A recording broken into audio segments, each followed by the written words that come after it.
Hello everyone. தமிழின் முதல் காப்பியம் சிலப்பதிகாரம். முத்தமிழ் காப்பியம், குடிமக்கள் காப்பியம் என்று அழைக்கப்படுவது சிலப்பதிகாரம். கழுத்தில் சூடுவது தார். திகிரினா என்ன அர்த்தம்னா ஆணை சக்கரம். பொற்கோட்டுனா பொன்மயமான சிகரத்தில். மேருனா இமயமலை. நாமநீர் அச்சம் தரும் கடல். அழிவுனா கருணை. காணி நிலம் வேண்டும் பராசக்தி காணி நிலம் வேண்டும் என்று பாடியவர் பாரதியார். காணினா நில்லளவை குறிக்கும் சொல். மாடங்கள் மாளிகையின் அடுக்குகள். சித்தம் உள்ளம். கிணறு என்பதனை குறிக்கும் சொல் கேணி. முத்து சுடர் போல நிலா ஒளி.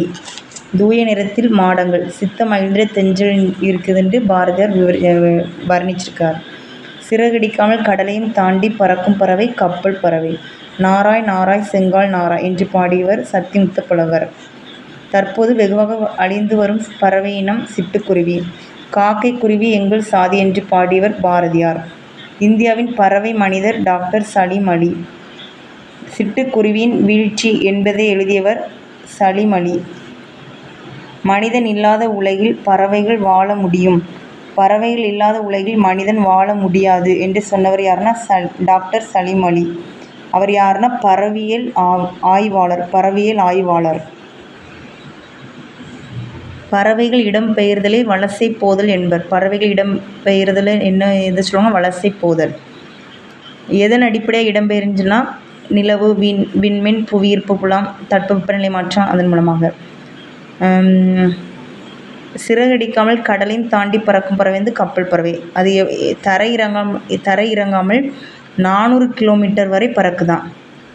கப்பல் பறவையின் வேறு பெயர்கள் கப்பல், கூளை, கடா, கடற்கொள்ளை பறவை என்று அழைக்கப்படுகிறது. கடற்கொள்ளை பறவை என்று அழைக்கப்படுகிறது.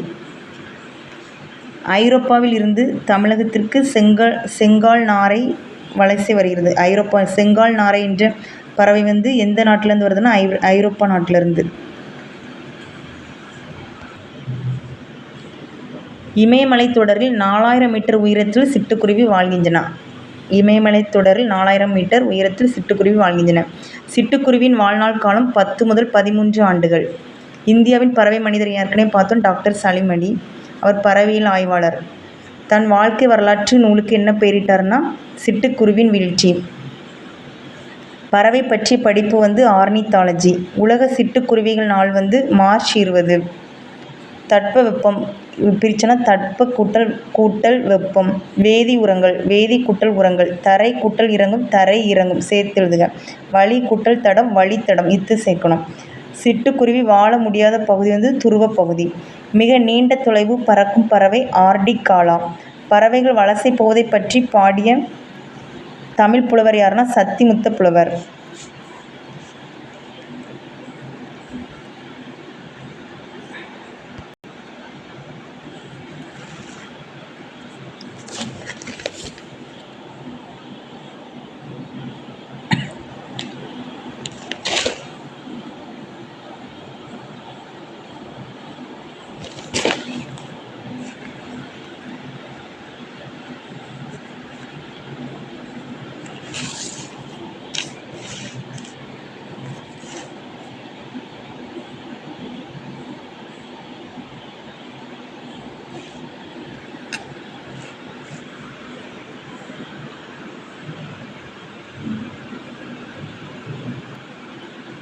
நெக்ஸ்ட்டு தானியங்கிகளுக்கும் எந்திர மனிதர்களுக்கும் இடையே உள்ள வேறுபாடு வந்து செயற்கை நுண்ணறிவுன்னு சொல்கிறோம்.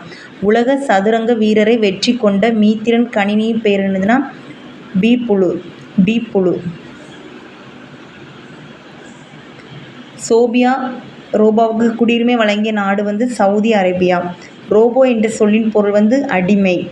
ரோபோ என்ற சொல்லை முதலில் பயன்படுத்தியவர் யாருன்னா காரல் கபக். தானியங்கிகளுக்கு விளக்கம் கொடுத்தது வந்து பிரிட்டானிக்கா கலைக்களஞ்சியம். புதுமைகளின் வெற்றியாளர் என்னும் பட்டம் பெற்ற எந்திர மனிதன் யாருன்னா சோபியா. தேசிய அறிவியல் நாள் வந்து பிப்ரவரி 28. தேசிய அறிவியல் நாள் பிப்ரவரி 28. சதுரங்க போட்டி நடைபெற்ற ஆண்டு வந்து 1997 ஆண்டு மே மாதம். உலக சதுரங்க வெற்றியாளர் பெயர் வந்து கேரி கேஸ்ப்ரோ.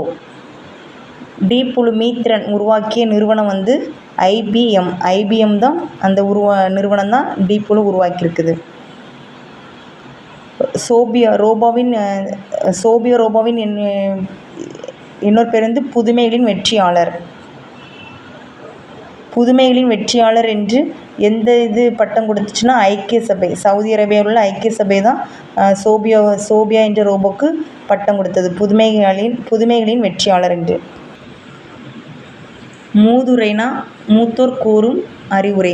ஏட்டில் படித்ததோடு இருந்து விடாது, நீ ஏன் படித்தோம் என்பதை மறந்து விடாது என்று சொன்னது பட்டுக்கோட்டை கல்யாண சுந்தரம். தூற்றும்படினா என்ன அர்த்தம்னா இகழும்படி. பொருள்: மக்கள் கவிஞர் பட்டுக்கோட்டை கல்யாண சுந்தரம்.